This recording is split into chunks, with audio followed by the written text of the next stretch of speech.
மக்களவை தேர்தலுக்கான தேதி வர ஏப்ரல் 19ஆம் தேதி தமிழ்நாட்டுக்குன்னு அறிவிச்சிருக்காங்க. இந்நிலையில் தேர்தல் பிரச்சாரம் ஒரு பக்கம் சூடு பிடிச்சிக்கிட்டு இருக்கு.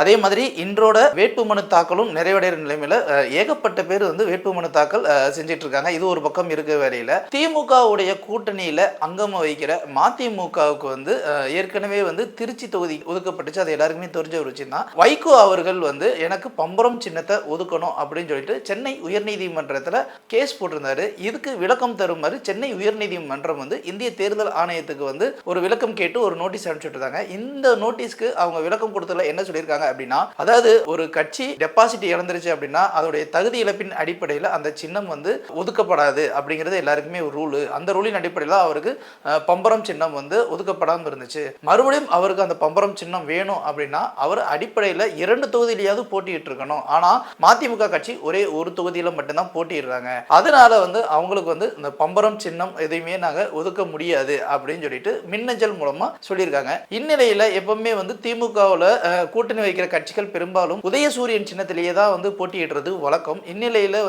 நிறைய கட்சிகளுக்கு தனித்து அவங்களுடைய சின்னத்துல போட்டியிடலாம் அறிவிப்பு செஞ்சுமே கூட மதிமுகவுக்கு பம்பரம் சின்னம் கிடைக்காதது அந்த கட்சியினரிடையே ஒரு மிகப்பெரிய கலங்கத்தை ஏற்படுத்தியிருக்குன்னே சொல்லலாம். இருந்தாலும் அடுத்த ஆல்டர்னேட்டிவ் என்ன அப்படின்னு சொல்லிட்டு மதிமுக கட்சி தலைமை யோசிச்சுக்கிட்டு வருவதா கட்சி தகவல்கள் சொல்றாங்க.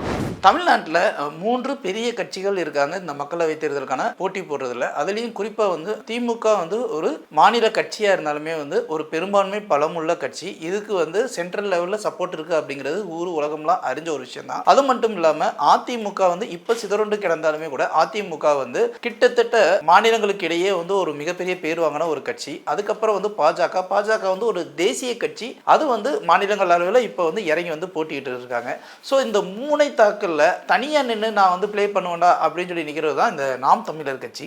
இந்த நாம் தமிழர் கட்சி எப்பவுமே விவசாயம், அப்புறம் ஈழத்தமிழர்கள் பிரச்சனை, அதே மாதிரி தமிழ் அப்படிங்கிற அந்த உணர்வு, இதை மையமாக வச்சு தான் அவங்களுடைய கருத்துக்கள் எல்லாமே இருக்கும். நாம் தமிழர் கட்சியின் ஒருங்கிணைப்பாளராக இருக்கிற சீமான் அவர்கள் தனக்கு கரும்பு சின்னத்தை ஒதுக்கணும் அப்படின்னு சொல்லி ஏற்கனவே அறிவிப்பு கொடுத்திருந்தாரு. அதே மாதிரி தேர்தல் ஆணையத்திடமும் மனு கொடுத்திருந்தாரு. இந்நிலையில தேர்தல் ஆணையம் அவங்களுக்கு இந்த தடவை போட்டியிடுறதுக்கு கரும்பு சின்னத்துக்கு பதிலாக மைக் சின்னத்தை கொடுத்திருந்தாங்க. ஆனாலுமே அவருக்கு எங்களுக்கு இந்த மைக்கு சின்னம் ஏற்புடையதா இல்லை, வேற ஏதாவது ஒரு சின்னத்தை ஒதுக்குங்க அப்படின்னு சொல்லி மறுபடியும் கோரிக்கை வச்சிருந்தாங்க. இந்நிலையில தேர்தல் ஆணையம் அந்த கோரிக்கையை நிராகரிச்சுட்டாங்க. உங்களுக்கு ஒதுக்கப்பட்ட அந்த மைக் சின்னம் தான் இனிமேல் அப்படின்னு சொல்லியிருக்காங்க. இப்போ நாம் தமிழர் கட்சி ஒருங்கிணைப்பாளர்கள் மற்றும் கட்சி தொண்டர்கள் எல்லாருமே மைக் சின்னத்தை வச்சு எப்படியெல்லாம் ப்ரமோட் பண்ணி மக்களிடையே கொண்டு சேர்க்கிறது அப்படிங்கிற விவாதத்துக்குள்ள இறங்கியிருக்காங்கன்னு கட்சி மேலிடம் சொல்லுது.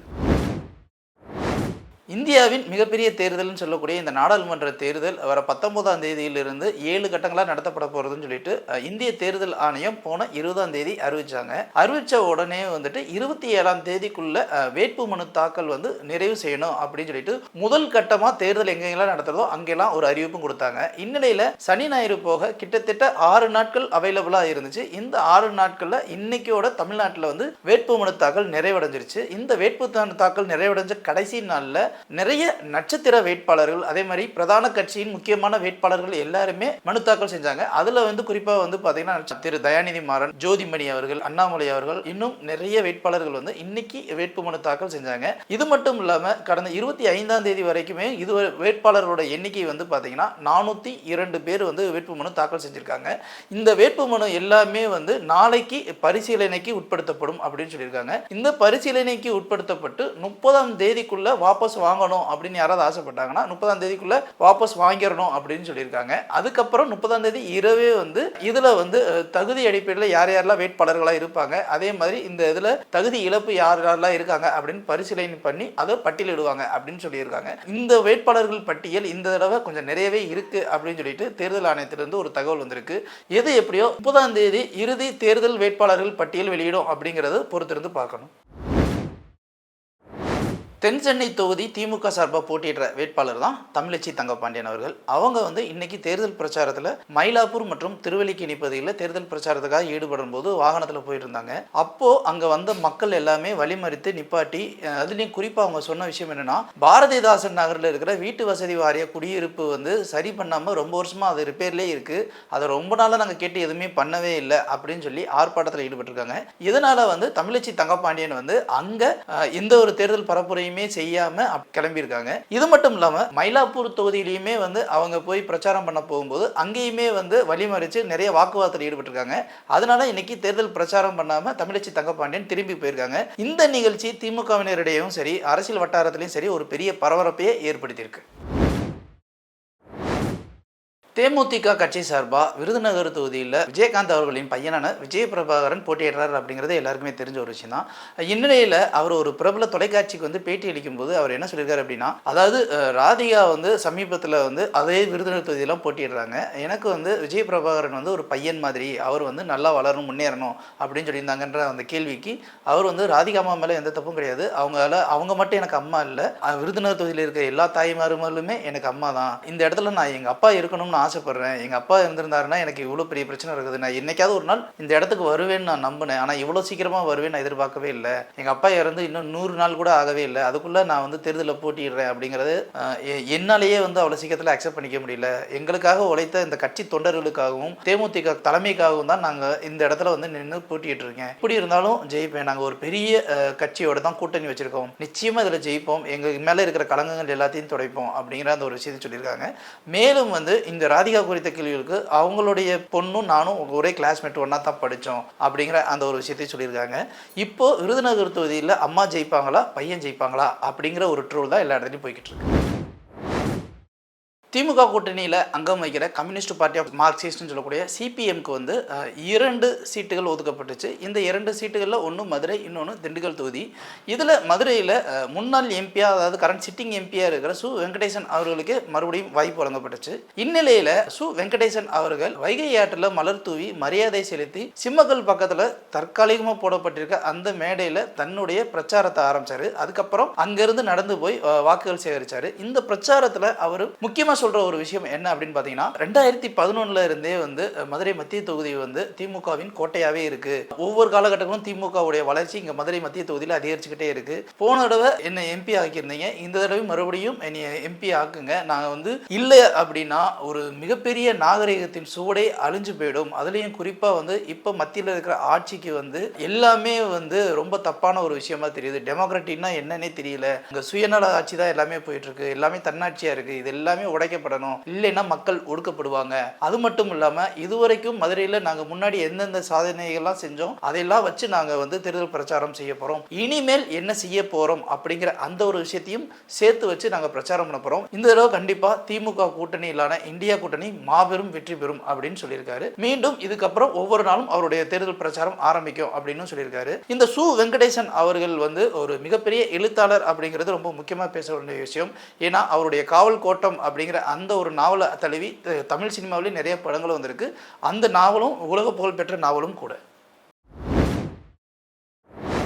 பாஜக மிகப்பெரிய ஆயுதமாக தன்னுடைய தேர்தல் பிரச்சாரத்தில் எடுத்திருக்க ஒரு விஷயம் என்னென்னா அயோத்தி ராமர் கோவில் தான். அதில் சமீபத்தில் பிராண பிரதிஷ்டை பண்ணாங்க. அவங்க சொன்ன வாக்கு முக்கியமான ஒரு வாக்கை நிறைவேற்றிட்டோம். இதன் அடிப்படையில் பாஜகவுக்கு பெரும்பான்மையான ஓட்டுகள் வரும் அப்படிங்கிற ஒரு நம்பிக்கையில் இருக்காங்க. இந்நிலையில் அயோத்தி ராமர் கோவிலில் ஒரு துப்பாக்கி சூடு நடந்திருக்கு. இது வந்து அந்த மக்களை ஒரு பெரிய அதிர்ச்சிக்கு உள்ளாக்கியிருக்குன்னே சொல்லலாம். அதாவது அங்கே பாதுகாப்பு பணியில் இருந்த ராம் பிரசாத் அப்படிங்கிற ஒரு காவலாளி அவர் வந்து அந்த பழுது பார்க்கறதுக்காக அந்த துப்பாக்கியை எடுத்து தெரியாம ட்ரிகர் ஆயிருக்கு. ட்ரிகர் ஆனதுனால ஆப்போசிட்ல இருந்த ஒரு தோறும் மேல வந்து அந்த குண்டுபட்டு அவர் வந்து இப்போ ஆஸ்பத்திரிக்கு எடுத்துட்டு போயிருக்காங்க. இந்த சத்தம் கேட்டு அங்க இருக்க பக்கத்து மக்கள் எல்லாருமே கூடி வந்ததுனால அங்க ஒரு பெரிய பரபரப்பே ஏற்பட்டுச்சு.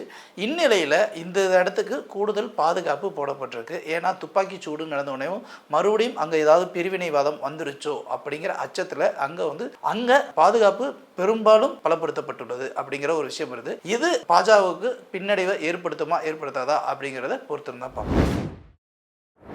இன்ஃபோசிஸ் நிறுவனத்துடைய ஃபவுண்டர் தான் திரு நாராயணமூர்த்தி அவர்கள். அவருடைய மனைவி தான் சுதாமூர்த்தி அவர்கள். சுதாமூர்த்தி வந்து ஒரு சோசியல் ஆக்டிவிஸ்ட்டும் கூட. அதே மாதிரி அவங்க நிறைய விஷயங்கள் சேவைகள் செஞ்சுருக்காங்க. லைஃப் ஸ்டைலில் அதுலேயும் குறிப்பாக பெண்கள் என்ன மாதிரியான விஷயங்கள் பண்ணணும் அப்படின்னு அவங்களுடைய வீடியோ சோசியல் மீடியாவில் பயங்கர பிரபலம். குழந்தைகளுக்காக அவங்க நிறைய புத்தகங்களும் எழுதியிருக்காங்க. இந்நிலையில் பிரபல தொலைக்காட்சிக்கு வந்து அவங்க பேட்டி கொடுக்கும்போது அதில் வந்து ஒரு கேள்வி கேட்டிருக்காங்க. அதாவது கேள்வியில் உங்கள் வாழ்க்கையில் நீங்கள் ரொம்ப பெருமையாக நினைக்கிற விஷயம்னு எது நினைக்கிறீங்க அப்படின்னு சொல்லி கேட்டதுக்கு அவங்க என்ன சொல்லியிருந்தாங்க அப்படின்னா, என் வாழ்க்கையில கிட்டத்தட்ட 3000 தேவதாசிகள் இருக்காங்க. அவங்க எல்லாருடைய வாழ்க்கைக்காகவும் நான் வந்து மறுவாழ்வுக்காக நிறைய உதவிகள் பண்ணியிருக்கேன். அதை வந்து நான் வந்து ரொம்ப பெருமையா நினைக்கிறேன். அதே மாதிரி இது எனக்கு வாய்ப்பளித்த கடவுளுக்கு நான் ஒரு மிகப்பெரிய நன்றி சொல்றேன் அப்படின்ற மாதிரியான ஒரு விஷயத்த சொல்லியிருக்காங்க. தமிழ்நாட்டை தவிர மற்ற எல்லா ஊர்களையுமே தேவதாசி சிஸ்டம் என்ன இருக்கு அப்படிங்கிறது ஒரு சிலர் மட்டும்தான் அதிகமாகவே பேசியிருப்பாங்க. அதுலேயும் குறிப்பாக வந்து பார்த்தீங்கன்னா மாண்டோ அப்படிங்கிற ஒரு நாவல் ஆசிரியருடைய புத்தகங்கள் பார்த்தீங்கன்னா அவருடைய சிறுகதைகள் எல்லாத்திலுமே வந்து ஒரு விலை மாதர்கள் எப்படியெல்லாம் துன்பப்படுறாங்க, அவங்களுடைய வாழ்க்கையில் மற்ற விஷயங்கள் எப்படி இருக்குன்னு சொல்லியிருப்பாங்க. இதே அடிப்படையில் தான் கிட்டத்தட்ட சுதாமூர்த்தி அவர்களும் இந்த ஒரு விஷயங்களை வந்து பண்ணியிருக்காங்க. இது வந்து இந்த மாதிரியான தேவதாசிகளாக தனித்து விடப்பட்ட பெண்களுக்கு மறுவாழ்க்கைக்கும் ரொம்ப முக்கியமான ஆதார பங்காக இருக்கு அப்படிங்கிறது ரொம்ப பெருமைப்படக்கூடிய விஷயம் கூட. இதே சுதாமூர்த்தி அவர்கள் தான் இந்த இன்ஃபோசிஸ் நிறுவனத்தை அவருடைய கணவரான நாராயணமூர்த்தி ஆரம்பிக்கும் போது அவங்களுக்கு தங்களுடைய சொந்த நகை எல்லாத்தையும் கொடுத்து ஒரு கம்பெனி ஆரம்பிக்கிறதுக்கு இன்வெஸ்ட் பண்ணாங்க அப்படிங்கிறது கூடுதல் தகவல். இந்தியாவின் கிழக்கு மாகாணங்கள்னு சொல்லக்கூடிய அஸ்ஸாம், நாகாலாந்து, திரிபுர், மணிப்பூர், மிசோரம், அதே மாதிரி இமாச்சல பிரதேஷ், அருணாச்சல பிரதேஷ் எல்லாத்தையுமே 7 சிஸ்டர் ஸ்டேட்ஸ்னு சொல்லுவாங்க. இது எப்பவுமே வந்து ஒரு பதட்டமான இடம் அப்படின்னு எல்லாராலையும் அறியப்படும். காரணம் என்ன அப்படின்னு பார்த்தீங்கன்னா இந்த லைன் ஆஃப் கண்ட்ரோல்னு சொல்லக்கூடிய இந்தியாவுடைய வரைபடம் அதை தாண்டி இருக்கிற எல்லைக்கோட்டில் அண்டை நாடுகளான சீனா, திபெத், அது மட்டும் இல்லாமல் பங்களாதேஷ், இந்த நாடுகள் எல்லாமே இருக்குது. இங்கேருந்து நிறைய பேர் ஊடுருவி வர்றதுக்கு நிறைய வாய்ப்புகளும் இருக்குது. அப்படிங்கிறதுனாலேயே இங்கே எப்போவுமே பாதுகாப்பு பலப்படுத்தப்படுறது வழக்கம். அது மட்டும் இல்லாமல் அங்கே நக்சல்ஸும் ரொம்ப ஜாஸ்தியாக இருக்காங்க. அதே மாதிரி அங்கே வந்து கல்வி அறிவு மிக குறைந்த அளவிலிருந்து இப்போ தான் வளர்ச்சி அடைஞ்சிக்கிட்டே வருது அப்படிங்கிற ஒரு விஷயம் தான். இந்நிலையில் எப்போவுமே வந்து ஒரு பக்கம் பாகிஸ்தான், இந்தியா சண்டை வர மாதிரியே வந்து சீனாவும் வந்து அருணாச்சல பிரதேசம் எங்களுக்கு சொந்தமான இடம் அப்படின்னு சொல்லிட்டு நீண்ட காலங்களாகவே சண்டை பிடிச்சிக்கிட்டே இருக்காங்க. இந்த தடவை என்ன அப்படின்னா திபெத் வந்து எப்படி வந்து சீனா தன்னுடைய ஆளுகை கீழே கொண்டு வந்தாங்களோ திபெத்துடைய ஒரு பகுதி தான் இந்த அருணாச்சல பிரதேசம். இது வந்து சங்காங் அப்படின்னு சொல்லி அழைக்கப்படுது, எங்களுக்கு சொந்தமான பகுதி அப்படின்னு சொல்றாங்க. இதை வந்து ஆல்ரெடி அமெரிக்காவே வந்து சொல்லிருச்சு, அருணாச்சல பிரதேசத்தை சீனா சொந்தம் கொண்டாட முடியாது, அது முழுக்க முழுக்க இந்தியாவுக்கு சொந்தமான பகுதி அப்படின்னு சொல்லியாச்சு. இது மட்டும் இல்லாம அருணாச்சல பிரதேசம் இந்த இடத்துல வந்து கிட்டத்தட்ட 1300 கிலோமீட்டர் அளவுக்கு வந்துட்டு ஒரு சேலா ஒரு மிகப்பெரிய சுரங்கப்பாலம் வந்துட்டு பிரதமர் மோடி திறந்து வைத்தார். அது மட்டும் இல்லாம அவர் வந்து சீனாவுக்கு வந்து கோபத்தை காட்ட மாட்டேங்கிறாரு, அதனால தான் சீனா வந்து சொந்தம் கொண்டாடுறாங்க அப்படிங்கிற அந்த ஒரு விஷயத்தையும் சீன அதிபர் ஷி ஜின்பிங் இங்கே வரும்போது மகாபலிபுரத்தில் கூட்டிகிட்டு வந்து அவர் நிறைய விஷயங்களை சுற்றி காமிச்சிருக்காரு.